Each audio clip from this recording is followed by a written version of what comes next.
Let's give them something to talk about. I see the energy running out. I got a planet to run around. Okay. You ain't do nothing but run your mouth. No, I don't want to be humble now. You doubted me, nothing to talk about. I'd let that run a little longer while I was doing some computer searching. What are you searching?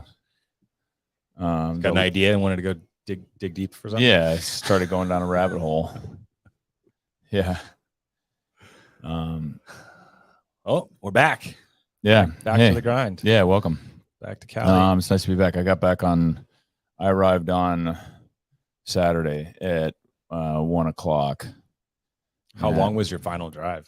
Final drive was 6 hours. Not too bad. I went from Winnemucca, Nevada, which is northern Nevada in the middle of nowhere. And admittedly, like if you're in there in the middle of the day, you're going to be like, this is the most miserable place on earth. But we started early in the morning. My daughter and I got on the road at like 6:15 or 6:30 when it's sun's coming up and there's hills on both sides. It's beautiful. It's high. Air's fresh. Crisp, the road's cool. Yeah. Like, and all of those things, we can talk about that on the RV trip and how it went out, because I want to talk a little bit about doing the RV thing if you're thinking about doing it next year, because it is a cool experience. But there's some kind of like basic rules. Like one is you got to get your ass up and get on the road soon. Your email was very clear. Yeah.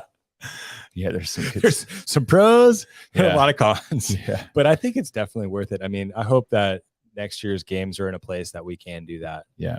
The word is that the games are going to be, speculation. This is speculation.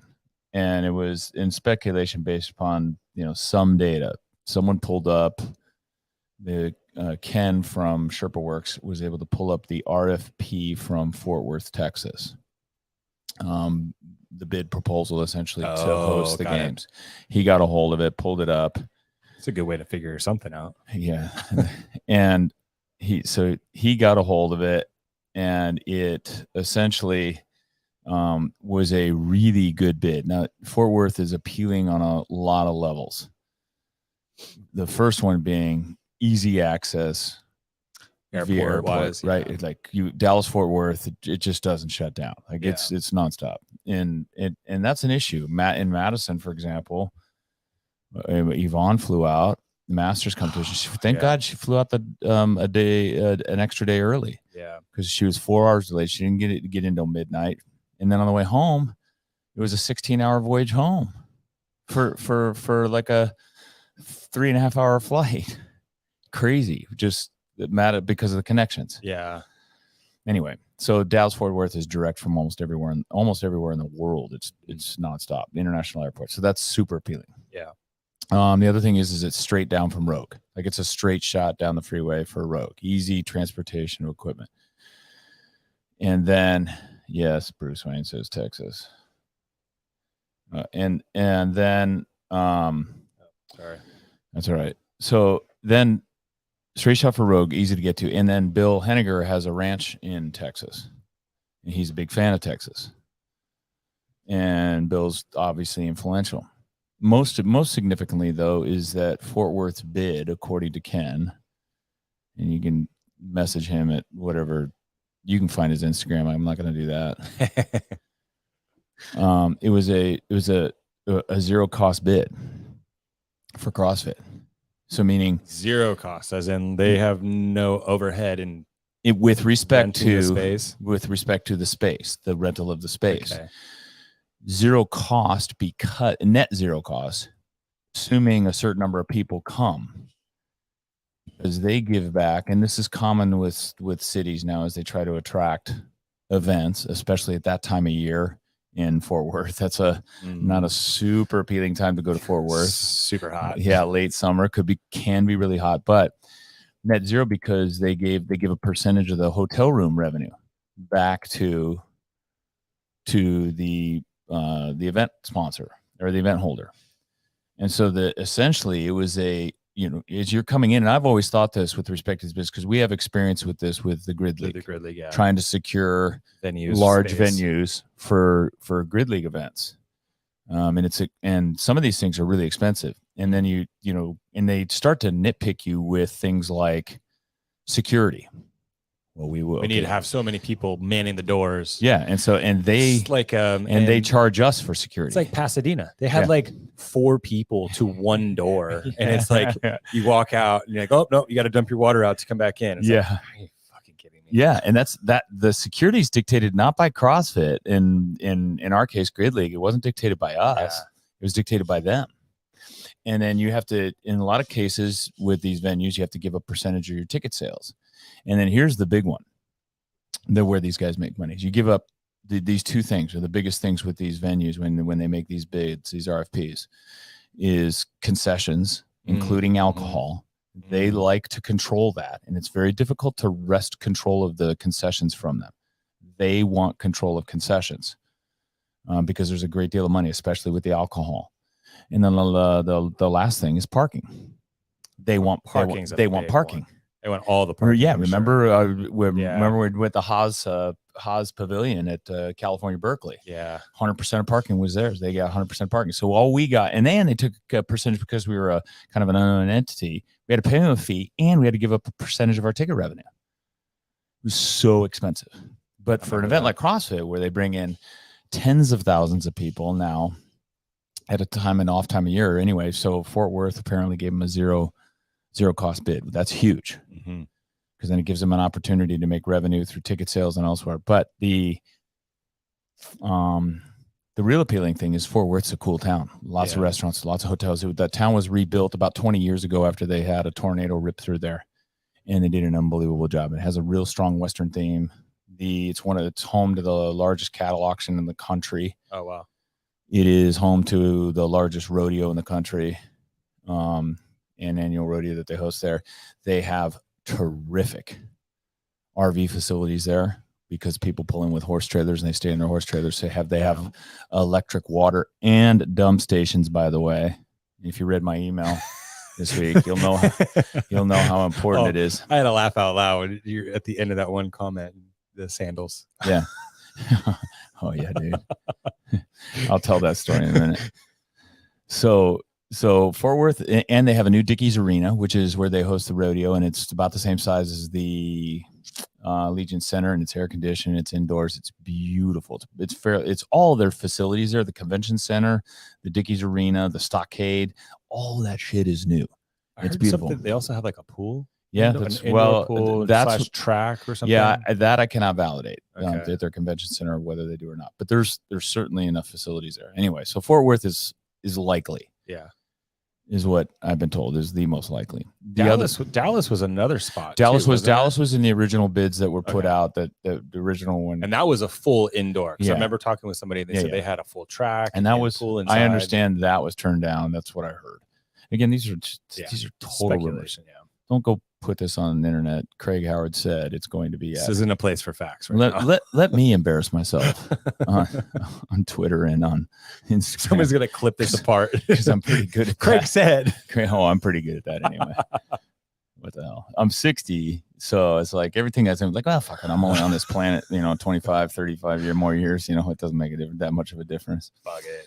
Yeah, a bunch of CrossFitters angry at me forever. The next thing is the other one is Charlotte. I thought that one apparently they were in the original bid too, and that's cool because Charlotte's got a little bit better weather. I don't know anything about the facilities that were bid or anything else, but it also is a nice airport, easy to get to for international, especially international. Yeah. International to not have to fly into the middle of the country. International Europe, right? Yeah, that's right. The Western continents. Yeah. If Asia has got a long ride to Charlotte. That's true. Because Asia, so that's why Dallas is kind of nice. In international, Don Fall said, international, yes, they want to do, but it's not going to happen. Wherever they go this year, make no mistake. Again, anybody that understands hosting these types of events, you start to get cost savings if you do it there multiple years. Yeah. Because you become more efficient in the space. And you've kind of committed to that time, so they're probably going to cut you some more slack on. Well, that's right. The overhead. Well, that's right. So you commit to that's a good point, right? Yeah. So you multiple years, you get a better deal. Mm-hmm. I'd give them a better deal for multiple years. Yeah, we can count on you coming back. Yeah, and then here's the other thing: you get to store all your equipment and shit there. Like you throw it in storage containers, shipping containers, and you leave it on site. Yeah.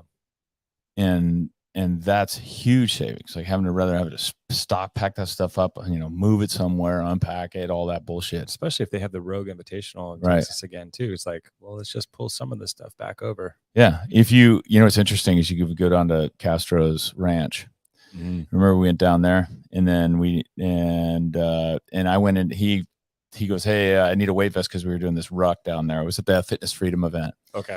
He goes, yeah, I got one in storage containers. So he's got these storage containers. So he has leftover storage containers from I don't think it was from when the games were there. I think it was when the games were in Carson. When they did the field trip and flew up to I don't think day so. one. No, I don't think so. I think those were the storage containers that were at Carson and they had to put them somewhere.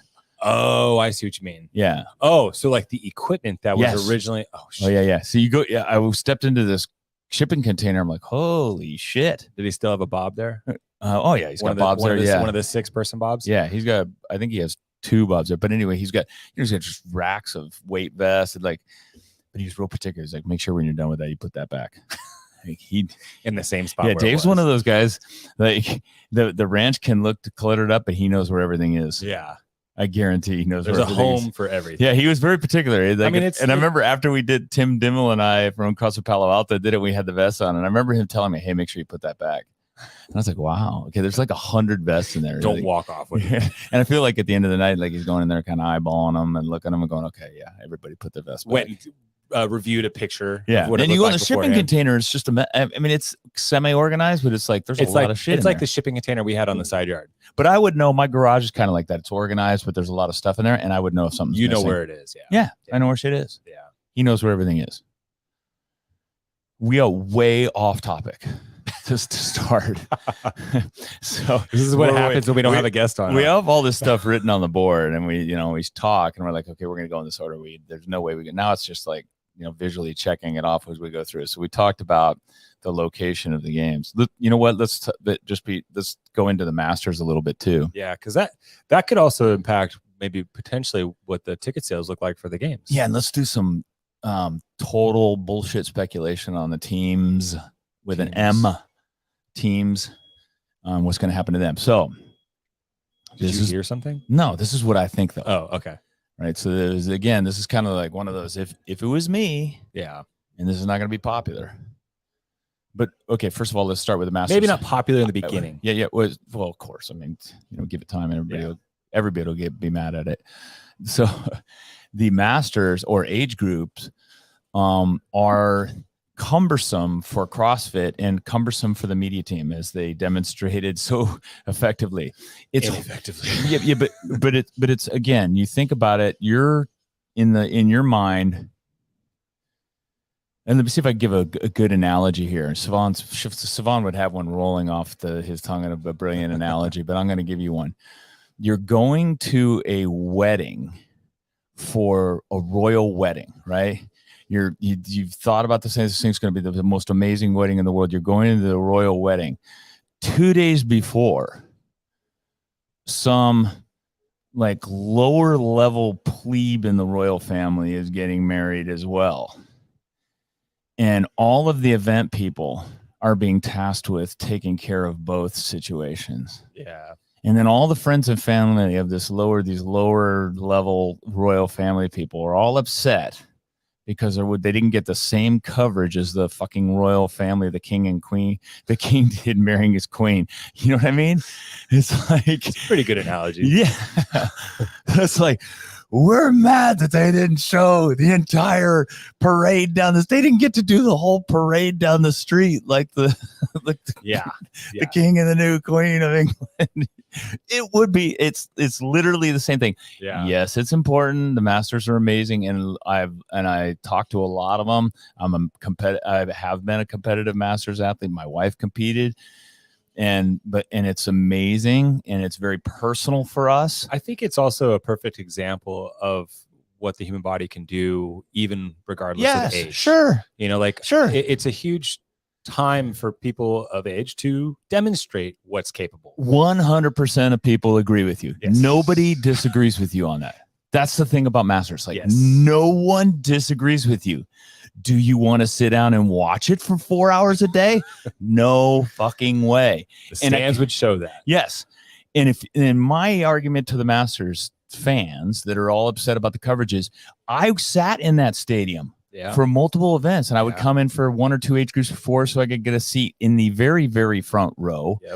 And there was 10% might be being generous. 10% of the seats were taken in the entire arena. Maybe 5. Yeah, maybe 5%.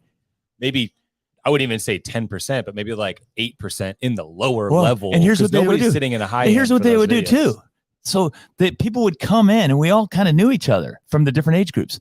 You knew that there was people sitting in that front row for it was the 65 to plus age group, right? So there's a whole bunch of people that are in there. I knew as soon as that heat was over, all of those people were gone. You'd say hello, and they go, "Hey, here, come take my seat." Yeah, and it's like a changeover. Every age group, and it was friends and family only. Yeah. And so all these people that are back at the gyms and they're upset, and the coverage. Yes, granted, there's easy things they could do that they did not do. We all know that. Yeah. But the bottom line is, if you want to see it, you want it to continue, you want it to thrive, sometimes you got to pay up. Yeah. You've got to go to the event. You've got to sit in the stands. You've got to buy the ticket. You want it to thrive. Yes. You need to be a part of it. And then you need to bring your friends and have them come and be a part of it. And it's remarkable to watch them. You sit there, and I watched almost every heat of the 65 plus, and I was just blown away by it. Yeah. Blown away by it. And it was cool. Now, in the middle of the day, do I want to go watch them in the middle of the day? No, I'd rather, see a video clip that someone cuts up on Instagram and shows me 20 seconds of some amazing highlights of it. Yeah. Highlight reel. And that's the reality. And it's not taking anything away at all from Masters. That's just human nature. And so, well, especially when it's also smack dab in the middle of the week. Well, that's right. That's the other part. Yeah. Don't start clamoring for weekend Masters, please. If it was its own event, maybe. Oh, okay. There you go. If it was its own event and they could highlight. I was prepared to fight you on that one.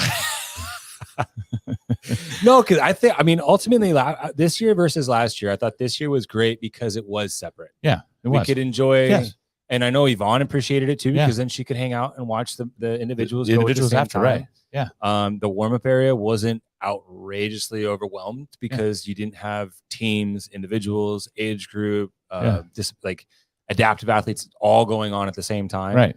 I thought it was way better this year. Granted, sure, the coverage was trash, but even the Masters who competed, like the 65 and above, 60 plus, 55, like there's a lot of age groups. Yeah, there is. Yeah.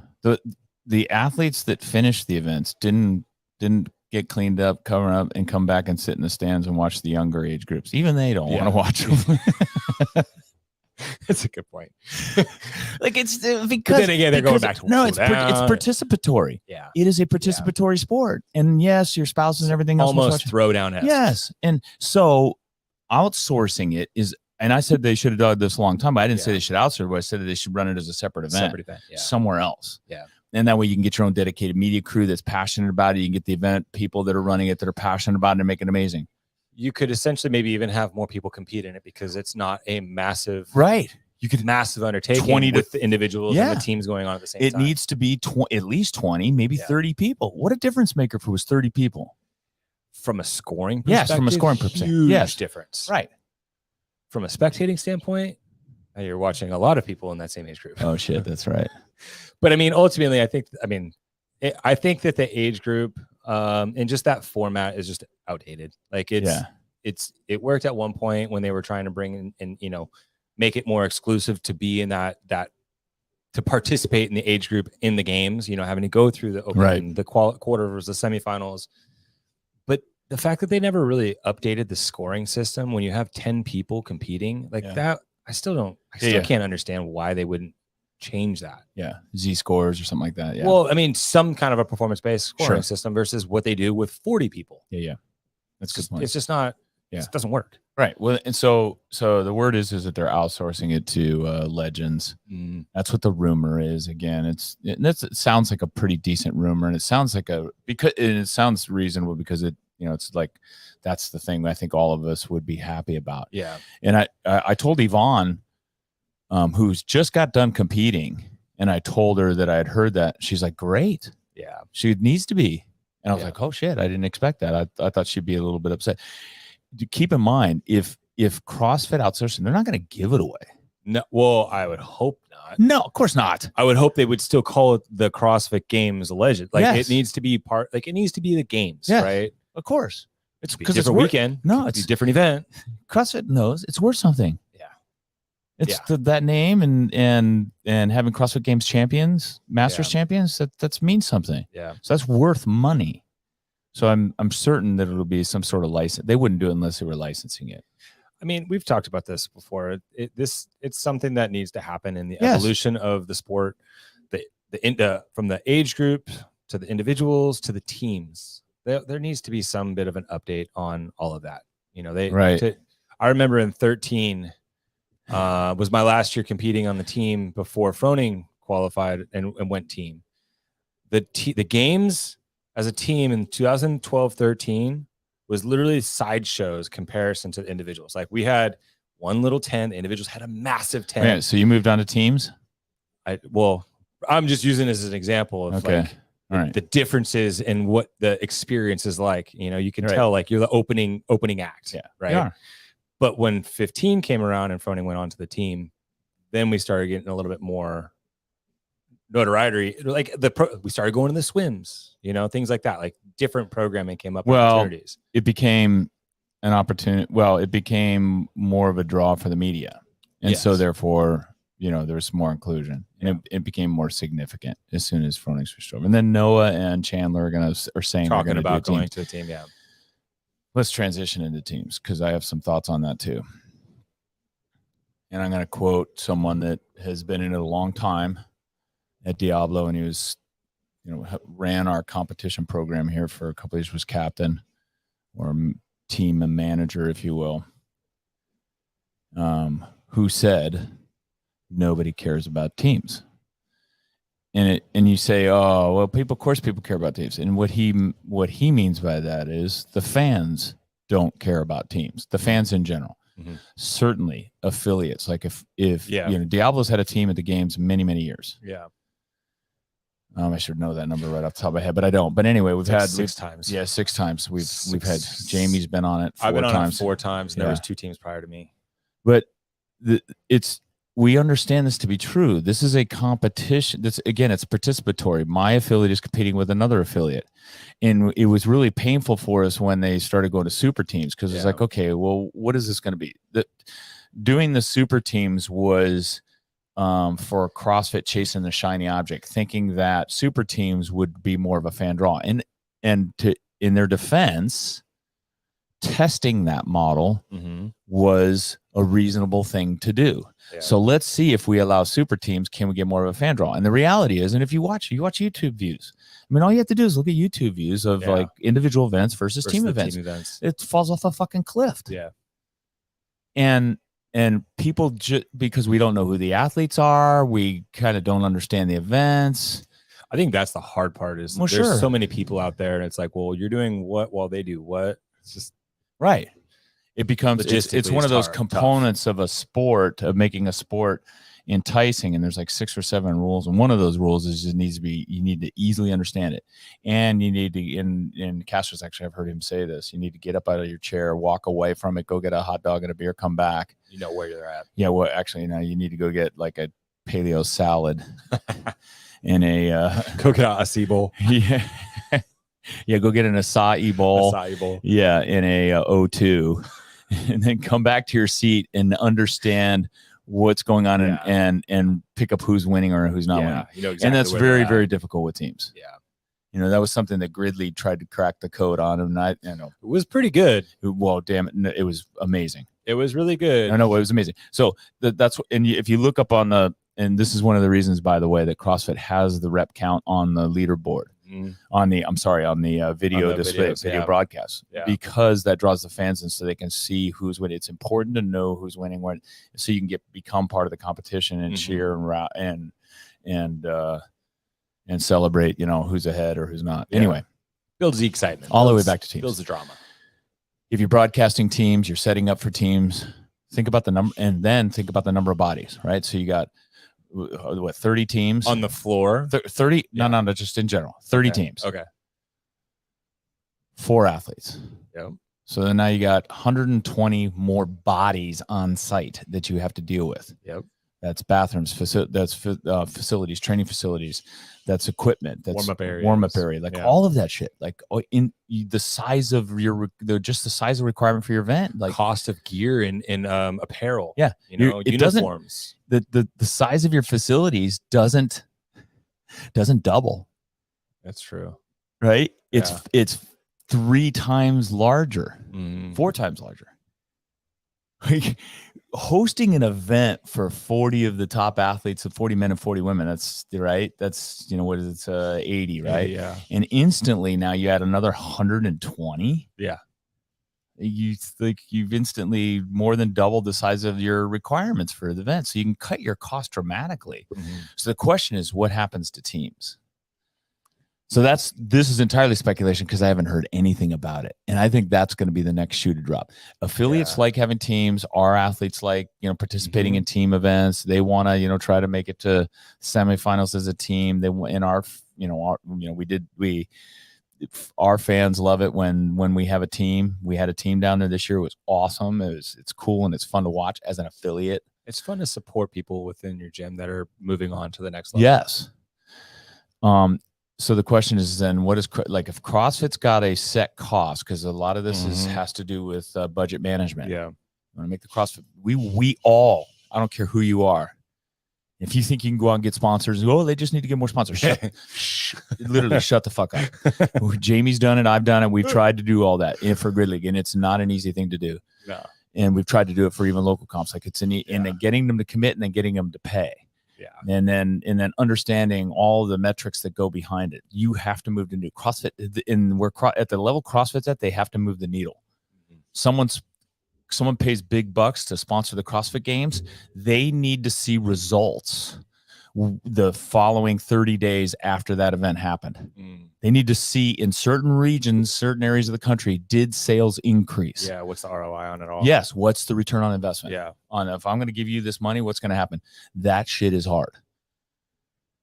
Anyway, so CrossFit has to make it profitable. We all want that games to be profitable. We have to have the CrossFit Games be tremendously profitable, because the more success the CrossFit Games has profit-wise, the longer it stays, the more investment they're willing to put in it. And then like Don Fall says, that becomes our vehicle for telling the story that's happening in the affiliates. That's what gets the eyes. Yes. The eyes to the average person that has no idea what CrossFit is. Agree with it 100%. So what do you think they should do?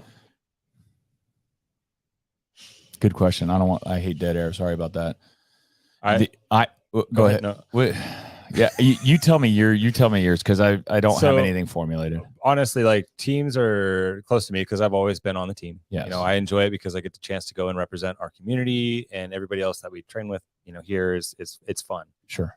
But when the CrossFit Games, you're training for individuals, you're looking for the fittest men and women on the planet. You're looking for the fittest age group of that age.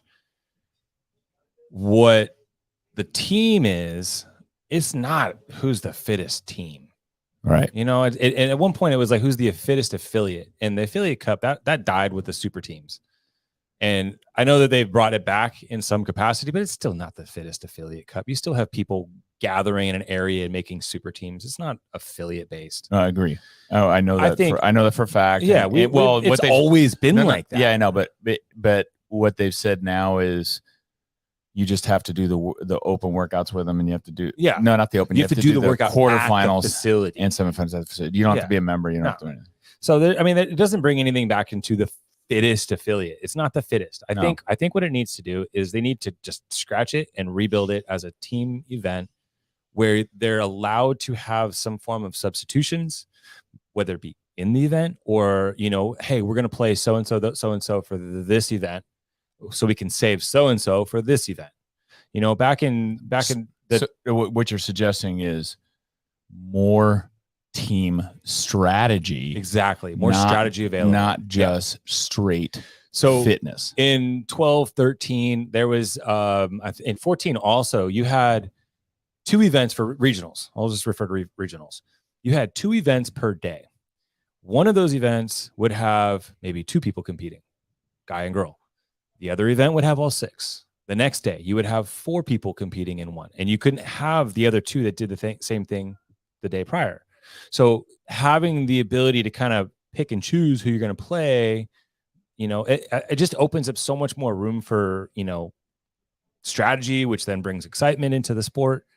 But I think that there needs to be definitely an overhaul in the team environment, and it's something that could go beyond just the open. Like you look at the team series, that could be like an online open event, right? Then you build into maybe a quarterfinals or keep it somewhat regional, and then you have 10 teams compete at the games or their own games, not the CrossFit games. Yeah. There is certainly either CrossFit or another organization that could, I think, that have really nailed down, like a lot of these that have really nailed down the management of these things, that might be able to make team competition profitable. Yeah. One, you put the burden of, you put the initial cost of participation, you make it high, and don't start singing me a song about how these athletes are broke ass and they can't afford it. There's numbers of ways for them to raise funds to pay for the event fees and travel. This is not uncommon in any other sport. You want a mountain bike, you want to do marathons. Yeah.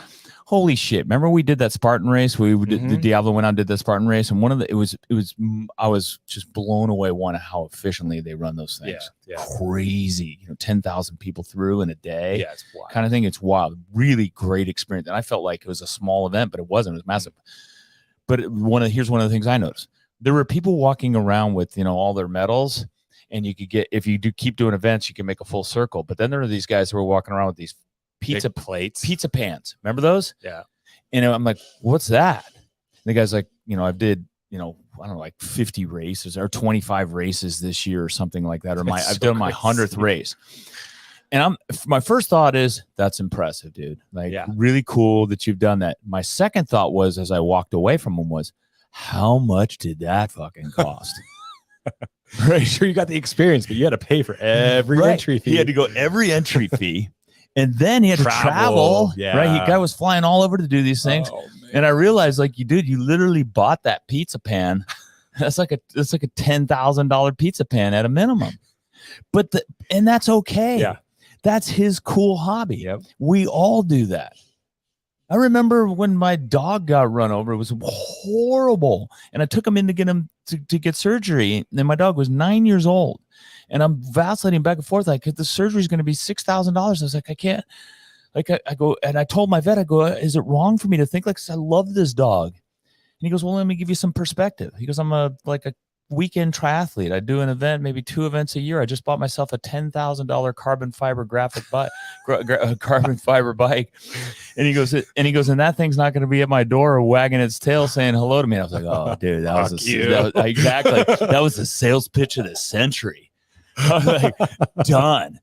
But his points resonated with me because like, that's what we do when we have hobbies. Yeah. Right. Don't ask my daughter how much she spent on video games, or, it's like, and that's what CrossFitters do. So you get all upset. Oh, they don't have the money to transfer. To figure it out. Like, we used to have fundraiser game nights. Yes. You remember we'd have game nights where we were all wearing bow ties. Yes. Diablo this year raised $6,000, around $6,000 for our athletes this year. Yeah. To travel down to Pasadena. We took care of their house and everything else with that money. And then part of it also went to Yvonne's travel airline flight. So that was the balance of it, which is really cool. And members, our businesses that sponsored, we give them coverage on this podcast.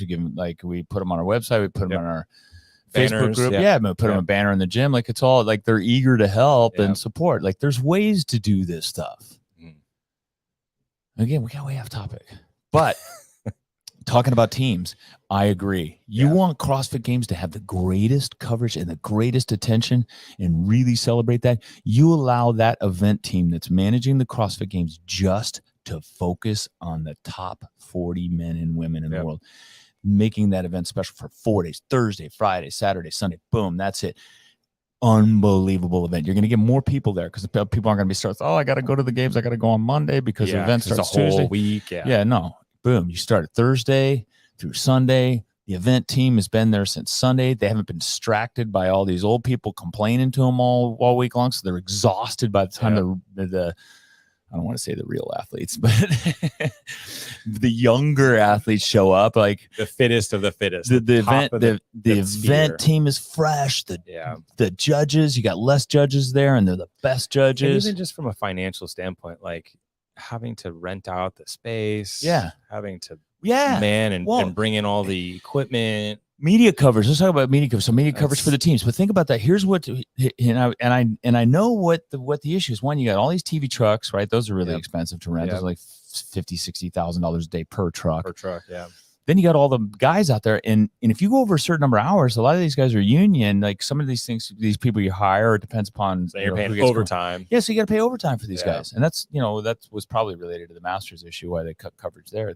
All that stuff is expensive. Yeah. So you cut all that, and you get it all focused on the best one. Then the games become. I think the games, especially now with the ESPN contract, just boom. Yeah, it'll take off. But I hope that they find someone to run teams. I do not want teams to go away. Make no mistake. Diablo enjoys teams. We love teams. We have amazing teams ourselves. We want to participate in it.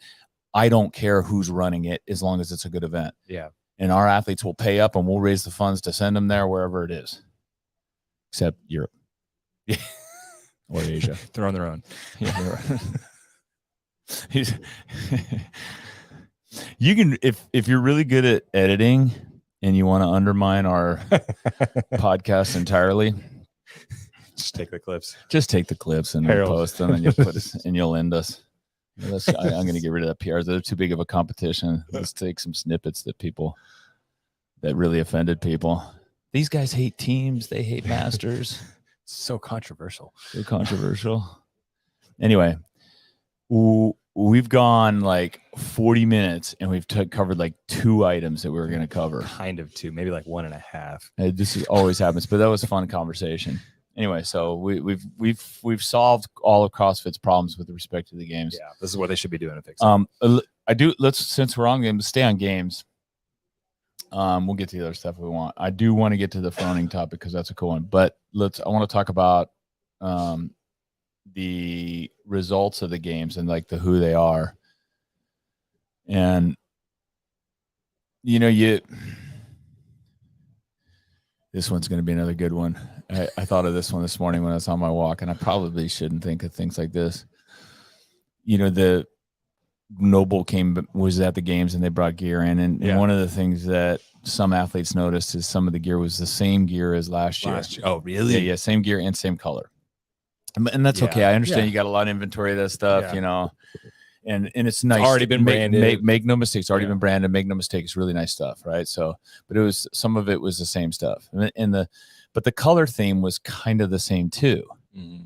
Just kind of bland, kind of. I feel like Noble was always like that though. Yeah, they have been even from the first year. Not like Reebok, but you got the bright orange, but cherry red. But here's what I thought. Right, so the primary color is like beige. Yeah. Right, and it's beautiful.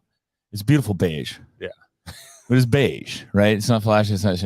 And then we get the 2 winners.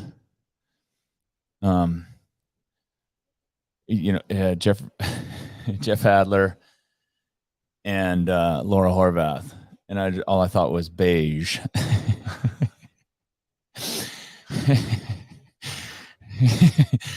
Right, because they're not like animated, they're not colorful characters, colorful personalities. Like I really thought it was kind of ironic that the color theme for the games was beige, and we have kind of beige podium finishes. Beige podium finishers. That's terrible. Harold, don't clip that one. Oh man. So anyway, but I love them both. Like Adler is there were some predictions that he was going to do well. I think on Savan's podcast he talked about him, and he was that kind of up and coming, and it was really cool. And the cool story of his coach, first female coach to coach an athlete, that's really cool story. Yeah. So I love that. And Laura Horvath worked her ass off, and she what's more inspiring about Laura Horvath is her backstory of overcoming her weaknesses. Yeah. Like she had serious issues with her Deficiencies being and upside down. Yeah. And, Yeah. and a lot of her Instagram, if you went back and looked at it, a lot of it was her working on those things, grinding on those things. Yeah. And she overcame them to come and then end up at the top of the podium. Adler did too. And Adler benefited from, and everyone gets, well, it should have been Krennikov. Sure. Krennikov probably should have won. Yeah. But he didn't. And he should have, would have, could have. Because one of the things you have to be is and this is especially true with Masters, you have to be the healthiest to finish. Like you have to survive all of those things. And he did not. Adler He's lucky did. he was able to come back out on the floor and continue on without being withdrawn. Yeah. You know? That was interesting that they didn't medically pull him. So we're going to have on Sean Rocket. He agreed to come on our podcast. Awesome. And Sean Rocket, I think was probably the first doctor to look at his ankle. That medical team, by the way, again, anybody bitches at about what happens there at the games and the service they have. I can tell you one thing where they do not skimp. That medical team there is top notch. It is. There's a woman, Lynn Knappen, I think in Yvonne's age group, that she broke her toe coming down from the rope climbs. I think it was the rope climbs where she said she already had a broken toe before. Yeah, she already had one broken toe, and then she broke another one on that event. And she finished the event, but I think she withdrew in the last event. But anyway, she was there afterwards in the area, and Yvonne's like, well, you're going to get surgery? You're going to do anything or cast it up or have to go to the doctor when you go home? She goes, no, they took care of it here. They did everything here. They x-rayed it, boom, set it, the whole thing. They had a boot on her. She goes, I'm done. They've got quite the setup. They are amazing. Yeah. Amazing. Which is really nice to know, considering like when people try to use that whole CrossFit thing's dangerous. It's like, no, it's not. And they're taking like beyond extra precautions to make sure these athletes are safe. Right. Even if it's, hey, you are unable to work, we're going to keep you out of the competition so you can continue. Yeah. So in the past, they've done that, right? Yeah. They don't allow them to participate. Yeah. Now, in the case of, that was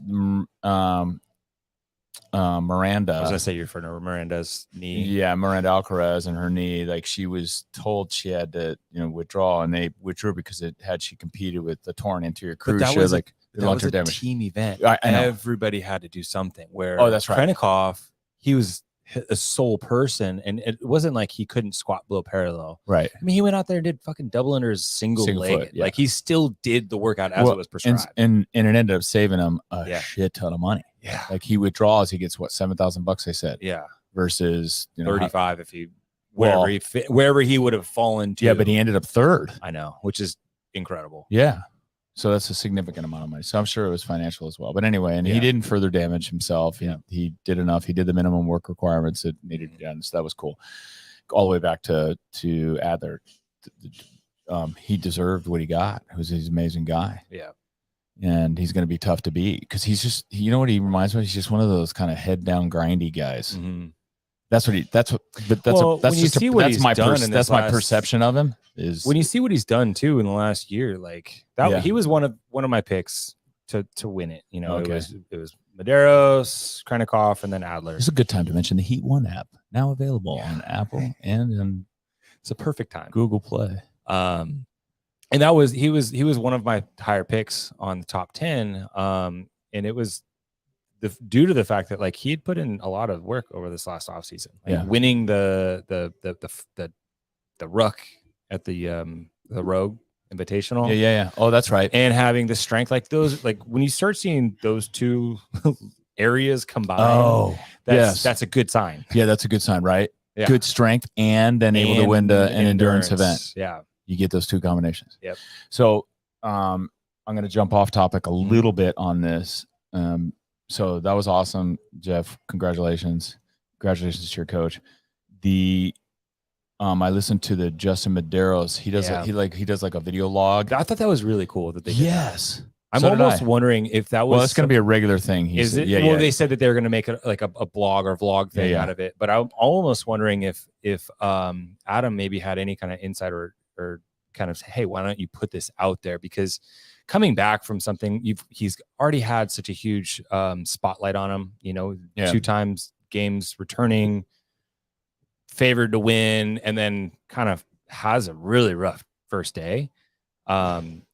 to come back from something like that mentally, being able to like talk it out in a broadcasted environment, I almost wonder if that was maybe strategic as far as like, this is part of your recovery and coming to terms with what happened. And what do you think the biggest reason for him not finishing on the podium was? If you had to say one thing or two things, and I have an opinion. I think lifestyle might have a little bit of a factor. Okay. As far as that's interesting, as I thought that relationship based, and that's always going to play a factor in just life in general. Right. So he had a dramatic change to his lifestyle. I don't know if he was training full time at Fort Vancouver. Yeah, he was time around. Yeah. And I mean, he said it going into it, like feeling slightly off nutritional wise. Yes. And not that feeling, was interesting. That was kind of like, dude, you've been here before. Like, you should know this. Yeah. Especially coming from a wrestling background. Like, you understand how important nutrition is. Right. But then there's the factor of like, he gets knocked over a couple times on the bike, and that could deter like any kind of momentum that you're trying to generate from the So you gave like 4 answers, dude. Sorry. You gave me 3. I gave you 4. You said you got 1. I'm making up for yours. So I listened to the whole thing, and all of those things he covered in some sense. And it was that's why that vlog was good, because I thought they were very accurate things. Like, relevant stuff. Yeah, I saw it. We saw those things that he talked about. The one that I think was the hardest, though, that I really, if I had to point to, if I could like change all of those things, if I just had one thing to point at, was that he finished higher in that cyclocross race. Had he finished that cyclocross race, had he finished in like 15th or above, I think Justin would have stood on the podium, because I think that event smashed him mentally. Yeah. Physically too. Yeah. But I think it mentally set him back. It's hard. I mean, you think about it, like if he went into that already feeling somewhat nutritionally like depleted. I mean, you've been on a bike. Imagine falling off and you're like, now your adrenaline takes over and you're trying to play catch up and you're riding on grass. It's not an efficient we have a member here at Diablo that is an experienced cyclocross racer. He was a top crit cyclist, competitive cyclist for most of Chris. Yes, Chris McCurry. And I talked to him a little bit about the cyclocross racing. He goes, dude, cyclocross is very, very hard. Yeah. And it's demanding physically, and plus they're getting beat, the vibrations of the uneven terrain, and then having to get a switch, and it was 40 minutes. When you think of like volume, like repetition wise, there was 40 minutes of constant engagement. Yes. Like it's not like you're doing eccentric, concentric movement patterns. You're actively stabilizing. It's like an isolated hold throughout the whole time while working aerobic. Right. That's well said.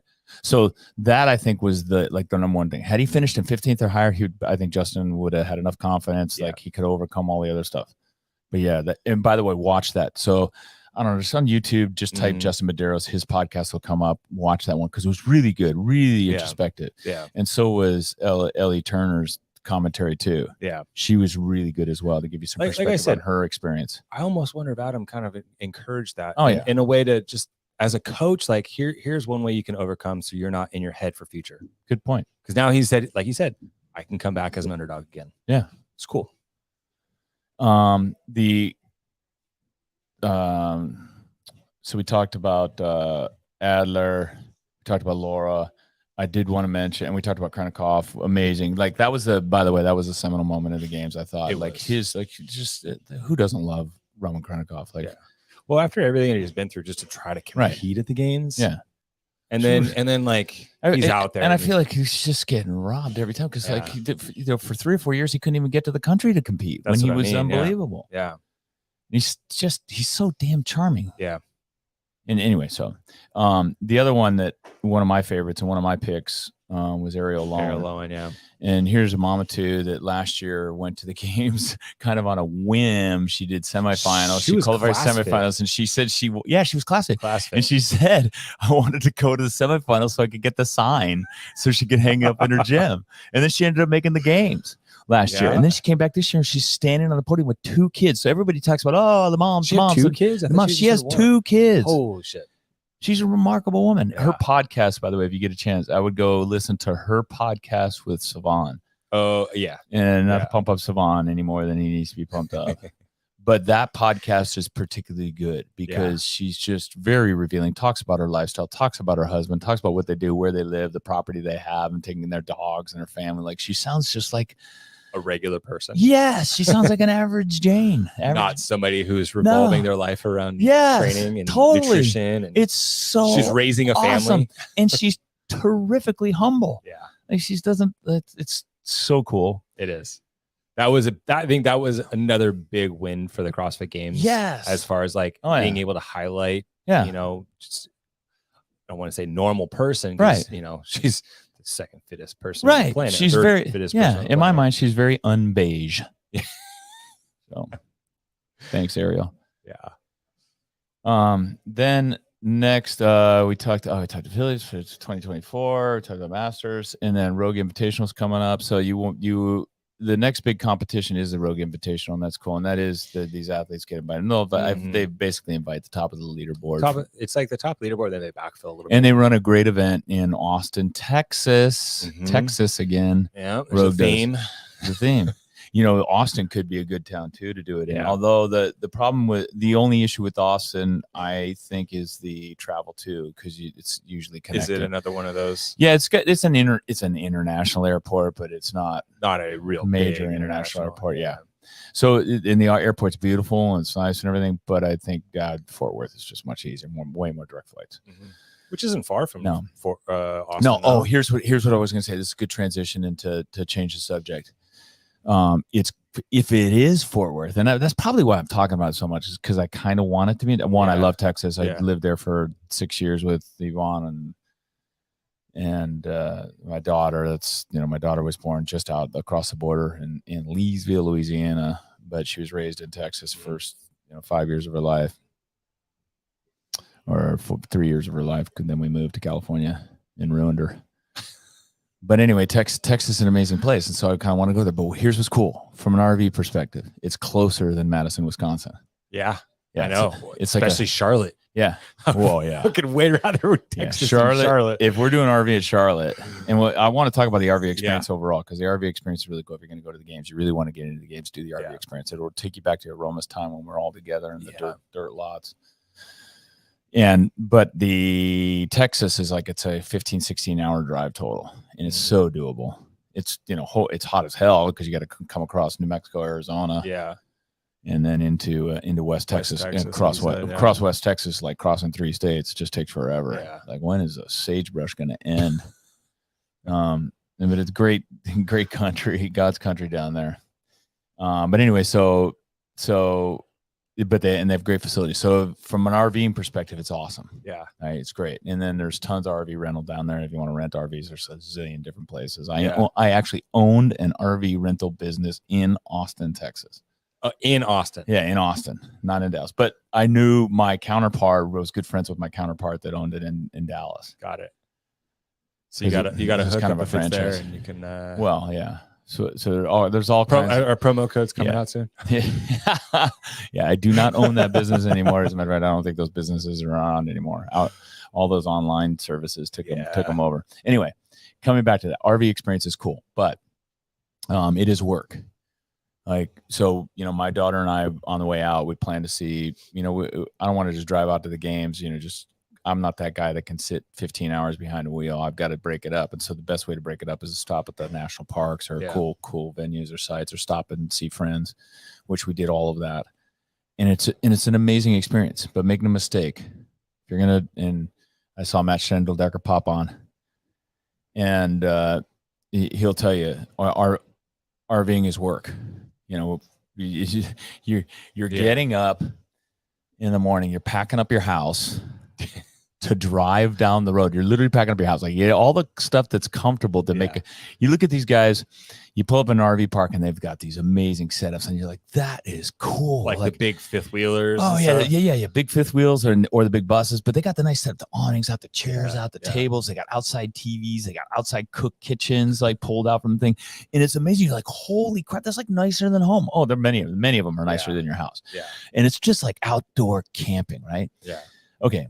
Well, if you're traveling, you got to pack that shit up every day.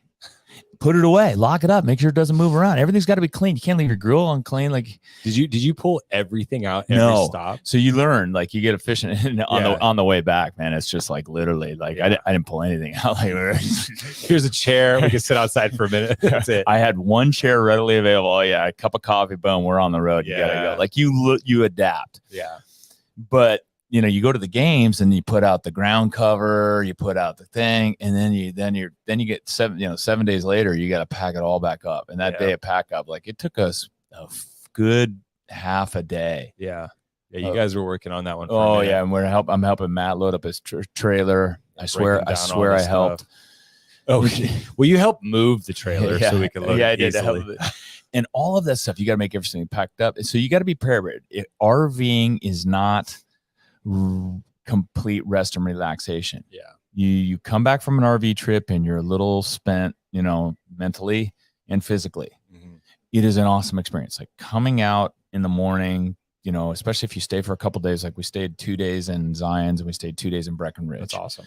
It is, in the RV parks are getting better and better and better. The facilities are so accommodating. They have flat lots. You learn to pick RV places that have flat spaces that you can pull through. So they're level. So you don't have to park. Yeah, they're level. And then you look for cement pads or asphalt pads because it's just clean. Yeah. And it's easy to pull in. You want, all of your plumbing, and then you want, sewer dump there. So it's all like right there. And they're getting better and better. And then they have great views. So you come in and in the morning, you come out, you open up, and then you're having your coffee in some place like Breckenridge, Colorado, on a lake. It's really cool. Yeah. That's a neat thing. And then RV people in general, you go to these parks, you go anywhere, and especially at the CrossFit Games. Yeah. It's a community. It's really helpful people. Yeah. You got something wrong with your RV? They'll, ask the guy next to you. He'll probably have the tool, or he's probably gone through that experience. Yeah. Here's a fix that you can use for the meantime. I'm gonna say it's like hauling your house, right? So you got all your stuff, all your gear, and all your stuff, but it's not built like your house. I don't care what RV it is. I don't care how much money spent on your RV. Even a StreamYard or StreamYard? Airstream. Thank you. Yeah, even an Airstream. StreamYard. Yeah. But yeah, Airstream's better. But I guarantee, but all of them heavy as shit though, right? Yeah, heavy as shit. But they all break. They all they weren't put together like your house. They're thin because they got to use light materials. Well, it's like you build a house on a foundation. Yes. There is no foundation on a trailer. That's right. You got an axle. Yeah, you got an axle and a steel beams. And then they build it with really light material because you don't want to pull something heavy because trucks can't pull it, right? And you got to get good gas mileage. So these things shake, vibrate, move around, stuff breaks, plumbing comes loose, like everything happens. You will have everything happen to you. And you just got to be prepared. You got to have the toolkit. You got to talk to other RVers. You got to watch YouTube videos. Fortunately, I started way back when, but now you can go on and watch YouTubes. Yeah. But I still, as many years as I've been doing it, still make mistakes. So we got this toy hauler trailer. It's basically I got a small version of one of those big toy haulers, like a small version because it has a gate that comes down, the ramp that comes down the back, and you make a deck. Pretty sweet little patio. Yeah, sweet little patio. That's the new thing now. Everybody wants the patio, and it's a great idea.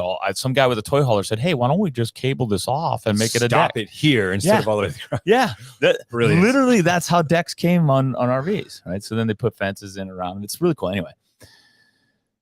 So mine's, it's a moderately cost. Like it's a reasonably cost vehicle. Matt, I still don't have. Oh, you're keeping it ready for Texas. Oh, wait a minute. Put that back up. I saw the Chipotle. Yeah, dude. Chipotle was the ongoing joke. I don't eat Chipotle that often, like rarely eat Chipotle. Yeah, these guys saw me, Matt and his crew and his I want to say it's your daughter-in-law. Yeah. She would not let go of the Chipotle. Every time I got something, she goes, going to get Chipotle? And then Chipotle pretty soon became like, go fuck yourself. Yeah, exactly. Go get Chipotle. Okay. Anyway. That was an inside RV park joke. Son of a bitch. So so the decks on RVs, right? So that's really cool. Yeah. And then and why Yvonne liked it and why we got that is because then you can put the ramp down, and you can load stuff in the back. So you get That's this big easy, door. Because yeah. most RVs, you look at those big $1 million buses. I want everyone to look. When next time you're driving, you see one of those big RVs, go, oh, that'd be cool to live in. Look at the door you got to get into it. And the stairs. There's steep stairs. Anything else you want to bring in? Yeah, and then think about everything that you want to bring in there, all your food, all your drinks, and everything else. Every time you travel, and you got to empty that stuff out. You can't leave it in there. Yeah, no. When you park it for a couple months, you're not going to leave the food in there. You got to take it all out, and you take it through that one door. And if you got dog crates and dogs and all that, it's just a big pain in the ass. Yeah. And those things have great storage underneath. That's awesome. But you don't want to, when you're in the RV, you want, hey, can you go down outside, go underneath and pull especially out when you're driving it around, right? Well, yeah, especially when you're driving around. So anyway, so we got the one with the toy hauler. So but the only reason I don't have toys, I put bikes in there, but we put it so we can have a ramp to load shit. And it's so great. Just load crates. I don't know where I was going with this, but anyway, the RVs set up, the experience. Yeah, the experience, the lifestyle. It's a lifestyle. It right? is. Like, yeah, it is. You get to wake up in a very cool spot, but you pay for it in a different way. You pay for it in your time. Well said. Yeah. I mean, it's, and you got to be able to fix it. So anyway, so we're driving out. Yeah. This time. Oh yeah, we're driving out trailer in Nebraska, and this is the first time this has happened to me. Tools, huh? Yeah, it was 106, and I was going too fast. I was going over 70. I was going like 72 because it was on Highway 80. There wasn't very many people, right? Yeah. But it was hot as hell, and you can't do that with the trailer tires. You can't do that. And I got a blowout on my trailer. So I pull off of the road, like, okay, here's a learning experience for my daughter. I'm going to teach my daughter how to change a tire on the side of a freeway. This is going to be awesome. I was scared. Was it on the right-hand side? Dude, I was scared. The passenger side or the driver's side? It was on the driver's side. Okay. Oh, yeah. That was like, because I got out. I'm like, oh, it's going to be great. I do it. And then I'm standing on the freeway as the semis go by at like 75 miles an hour because it's like an 80 mile an hour, one of those 80 mile an hour freeways. Like, oh. So then I pulled it up. I pulled it further off the road. Yeah. That helped a little. Good move. Yeah.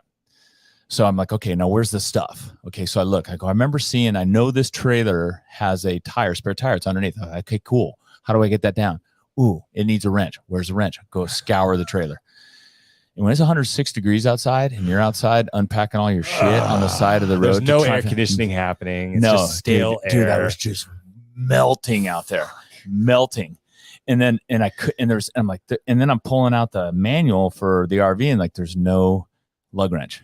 How is there no lug wrench? Yeah, because they don't do that. They just give you the tire and you're expected to go get those things afterwards. But like, I talked to multiple people who told me that. Like even in the Tacoma has freaking. I know. So my GMC. So that was my first thought. Okay, cool. I'll go in my truck. No big deal. I'll overcome this, Craig.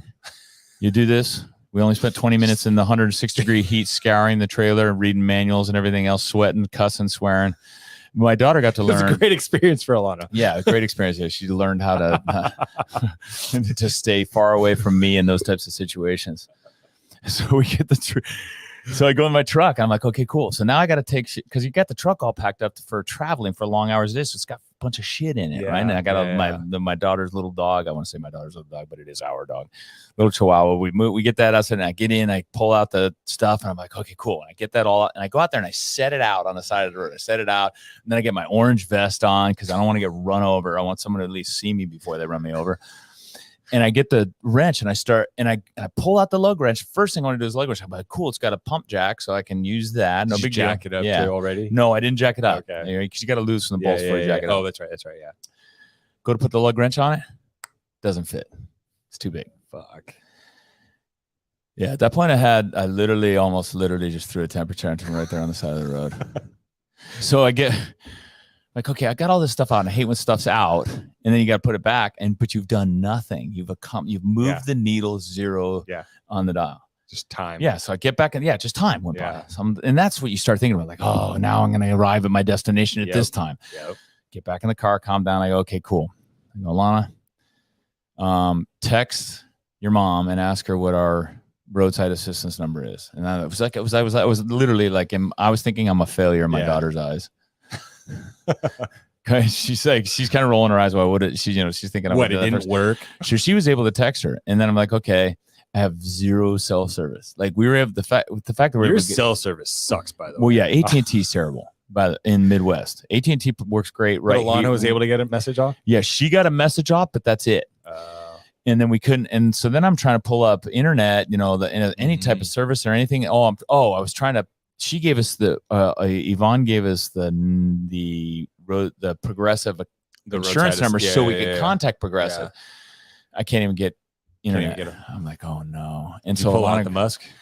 Did you pull out Starlink to try to I could have done that. Like and I Yeah. thought about doing that, but again, you start worst case scenario? worst case scenario, I could have Yeah. gotten internet. Yeah.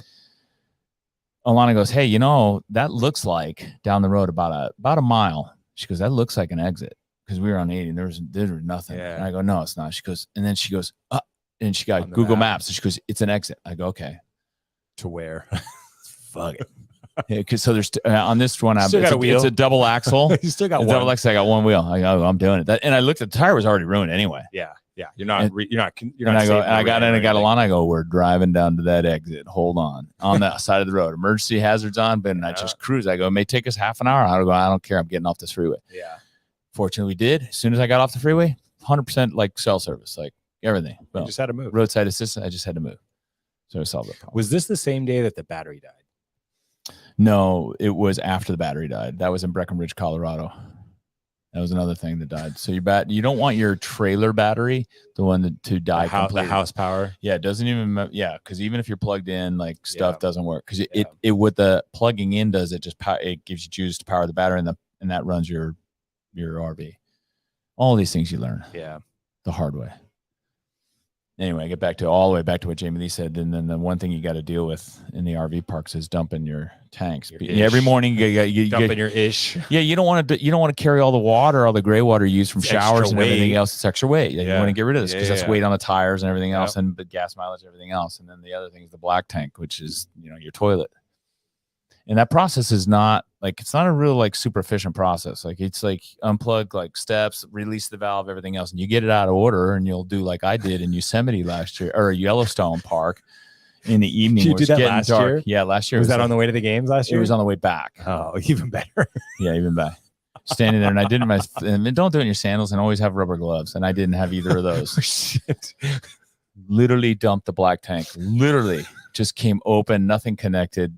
Boom, flowing out. Hot, warm, or just warm water flowing over my feet. And the smell of a black tank that's been traveling and slishing around in your RV. Oh, it was horrible, absolutely horrible. That's like I terrible. fought back vomit. And it was, but anyway, so, and like I said to people, if you're ever going to RV, you should know, like, it's an awesome experience at the games. It is rent. And Yeah. by all means, if you're ever thinking about buying one, your wife, you're dreaming about it and like, hey, we're going to do this someday. Yeah. Rent it Yeah. first. Rent one first and go on Yeah. one. Yeah. See if your wife's down for all this Yeah. or your husband. If you're a woman thinking about it, see if your husband's down for it. It's got to be a full buy-in. Yeah. It's going to be a full buy-in. like we said, it's a lifestyle. And as soon as you do make the choice right away. Who's dumping the black tank? And that person, you've got that job for the rest of your career as an RV driver. My wife's not getting near that thing. My daughter's not getting near that thing. I'm doing it. Yeah. So make that, and then it's awesome. And then it's great.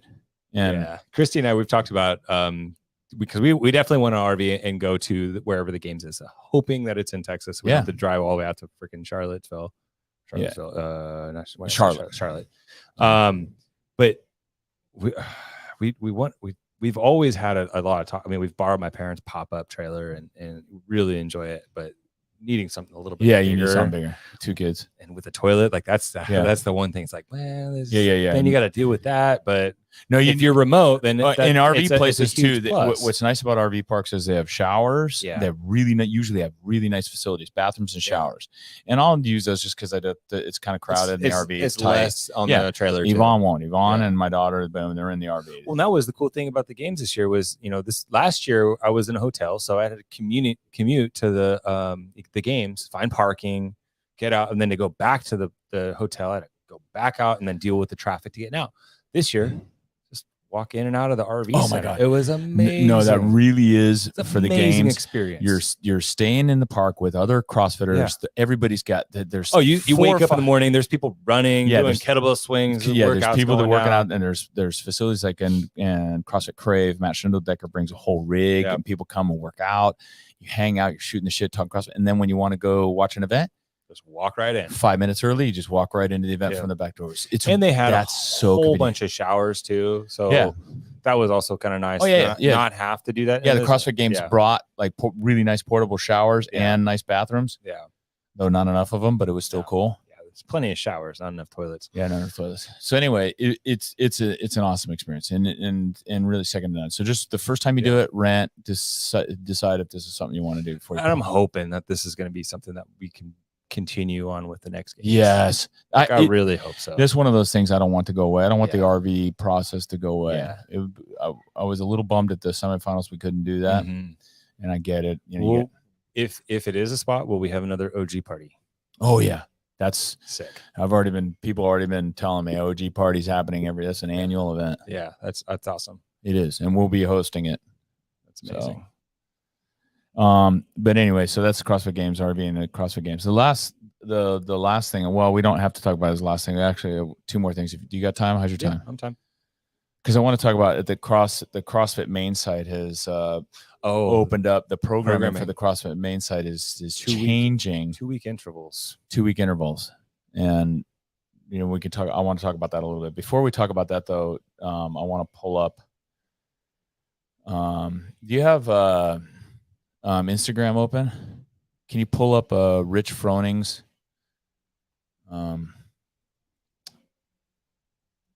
Rich Froning, his bike race. his post of the bike race. I'm gonna pull up something on mine too, but I don't think I can share a picture. I don't know if I can share a picture, I got you. but you can share. Well, yeah.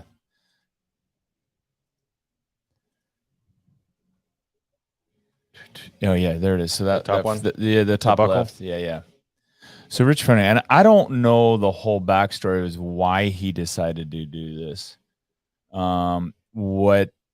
Here's what I know is he did the Leadville 100 mountain bike race, and Chris McCurry, who's been in and around elite cycling in the Bay Area, and if for anyone that doesn't know, the Bay Area, especially here in the East Bay, is home to some of the best triathletes in the world. And Chris is actually was a manager for some of the best athletes in the world. Try this. So he knows this race. And he has friends that ride this race. And he approached me yesterday. He goes, "Hey, did you see Rich Froning's accomplishment in Leadville 100?" I said, "Yeah, it was pretty impressive." He goes, "No, dude, you don't understand. Like that is one of the most elite races in mountain biking. Oh, really? It's known as like kind of the pinnacle and one of the hardest races. So it's 100-mile race. In Leadville, Colorado. Leadville, by the way, is at 10,000. Leadville itself is at 10,000 feet in Colorado. Oh, wow. And he finished in 8:32. He goes, to finish under 9 hours is at the top of the top. And he goes, in what that means to the mountain bike world is like, what? Some CrossFit bro? This guy that's jacked can, snatch, close to 300 pounds, probably could snatched still over 300. Yeah. And can clean and jerk, 365, 375 or whatever it is he does. Yeah. And then comes out. Like we saw him training in the RV park, doing bodybuilding stuff, bike. lifting, doing CrossFit. And then go for a bike ride. Yeah. And then go for a bike ride. And then did this Leadville race. Yeah. And finished in 8:32:58. It's when you think of It's unbelievable. past games champions. Yeah. And there's always the argument who's fitter, Fraser or Froning. Yeah. This is a perfect example. It's Froning. Yeah. Why it's I mean, that is hands down. Like he has taken his fitness outside of. I mean, he went on the team. Then he goes and wins or competes. I would argue that this event, and I love to poke fun at Rich Froning just because he's so amazing and I'm so jealous. This event here, this accomplishment does more for CrossFit. Yeah. The methodology. Yeah, the methodology validation of CrossFit, and of course his incredible fitness than even the CrossFit Games. Yeah. It's really remarkable. It's that impactful for people that in the endurance world, in cycling world, and especially in the mountain biking world to see this. It's really remarkable. And I hope, I'm certain, Rich has a really good media team run by Rory McKernan. Yeah. And so I know that there'll be more on this coming, but and you can, if you go through the comments, like Matt Chan commented in there and he said, people just don't understand how significant this really is. Oh, really? Yeah. So same thing. And that's what Chris, Well, I mean, you hear it from Chris. that's what Chris McCurry said to me too, because people don't know how amazing this is. So it's really cool. So if you see it, if you go to Rich Froning's page and see this, it really is an incredible accomplishment. And he probably, guaranteed he was probably the most jacked guy out there. Oh, McCurry said the guys that train this, he goes, these guys are they got some massive legs. Yeah, they got massive legs, but they're really light. They have to be light because they're powering that mass around 100 miles. Mountain bikers are built a little bit different too than cyclists. Sure. I would agree with that. And I mean, but still, especially coming out after the all the competition in the CrossFit Games, like I was racing mountain bikes, and that's kind of what got me into CrossFit in the first place. Was like, oh man, this feels very similar as far as stimulus. I would agree with that as well. And I like your comparison, right? You're in a plank, you're constant, you're constantly moving, constant tension. I mean, it's like the C2 bike versus an Echo bike. Yeah, you're right. Because the Echo bike, you've got to use your upper body. You're climbing, you're descending down technical trains. Yeah. You think of the 10 fundamental skills of fitness. There's more components that in mountain biking than there is in road cycling. No question. But no, that's awesome. Yeah. So anyway, so we'll that's an incredible thing. And then and I wanted to draw people's attention to this. If you haven't seen it, go look at it and give that. Kind of makes me want to get a mountain bike. Yeah, I know, right? Again. I mean, I've tried a few times in our Facebook group, but if there's anybody watching that wants to go riding, then let us know. Let's plan a trip. Let's plan a session, even out in Brioni's. They're doing some awesome stuff out there. So it was announced this week too that yesterday or a couple days ago that CrossFit's going to be having guest programmers for CrossFit.com. Now, there's some people that do CrossFit.com programming. There's some affiliates that do .com programming, and I don't. That may work for their affiliate. There's the comments were just absurd. Again, it's one of those things. Don't read don't read the comments. That's like rule number one. Unless you're looking for entertainment, don't read the comments. Right. So the first programmer they've asked to do it, guest programmer, is Dave Castro. Yeah. And which I think is awesome. The guy's an amazing programmer. And that, like, some of the comments, like one of the guy comes on, I'm a 13-year affiliate. I can't believe that, you would have, these guys, some guy programming CrossFit Games workouts for the .com. That's, this is unnecessary. It's, doesn't tell what CrossFit really is. And I'm thinking, okay, Dave ran the entire certification program for CrossFit. Sure, he's also had some co-director main site. Right. Yeah. He's always had influence over main site, of course. But the guy knows how to program all levels of CrossFit, probably more than anybody single person in the world of CrossFit. Totally agree. And he knows who the audience of .com is. To assume that just because he's now the director of the games, he's going to put CrossFit Games workouts on .com. Yeah, you're not going to go into it and do the. Yeah, you're not going to make it past your 14th year of owning an affiliate. Like it's just like this is just the dumbest assumption ever. Where have you been for the 13 years you were at CrossFit? Right. Yeah. I like it. Yeah, so do I. I love it. I'm interested to see how it goes. Right. And I listened to Castro's weekly review, and he talked about kind of some of his general plans on the programming with the micro tests? Yeah. Where he'll do a test, and then there's going to be a test at the end, and it's going to be the same thing. So you can actually see it. And I mean, that's something that like we do with progressive programming is the micro test. We did clean and jerks the beginning of the month. We're going to be testing at the end of the month, so we can actually compare and see how things are improving. Jamie just got himself a good plug right there, by the way, for PRs all day. But listening to what he was talking about, but it makes sense. And implementing micro tests, whether it's repeat or something that's similar, that's building towards something, I think that's great. Yes. Is everybody going to do that? I don't know. But here's why, right? Because you know if you're making progress. And that validation, if you make progress, is a hook to keep you going. Yeah. Like one of the things everybody wants when they start working out is they want to see some results in some form. And one of the hardest things we have to teach people to start CrossFit is they don't see it right away in their physique. Yeah. As a matter of fact, their clothes probably get a little tighter. Yeah. As they're building muscle. Yeah. Right. But when they see it in the gym and the performance, they start, or how they feel. Yeah. Like the that stuff is just right. So I like hands them. down. I like them. I like the micro test. Good for Yeah, them. and the other thing too that kind of made me think about this, and I don't know, when you did the level 2, you know, you go through like on day 2, you go through the programming. Yes. On my level 2, and when we did the competitors course like 7 years ago, we had a chance to do a week of programming. And it's crazy how consistent it is. Like there's like 4 or 5 groups and everybody has something so similar just from following CrossFit's methodology and how you would train one on, one off, and constantly varied function, but execute high intensity. It's so funny because it was almost the same workout, but with just a small twist. And we were all in different groups building out our week. So I'm curious to see if we'll from see person to person to person that's programming it. Like, are we going to see some kind of trends that are going to happen? Do like those that are coming up to write the 2 weeks, like how much heads up do they know? Because it sounds like Dave's already got his plan down. Yes. Who's coming after him? I'm sure. You know, and like, yeah. and like, how is there going to be any kind of like tailoring off of what the last week is, or is it going to be like a full flip and like, this is my thing, I'm doing this? You know what I mean? Like, I'm curious, like how this is going to play a smooth transition, or just or like, because main site's always been great. Yeah. And if you don't follow main site and you're competing, then you're missing out on a huge opportunity to see what could be coming down the CrossFit's top thinking. line. Yeah, that's right. Exactly.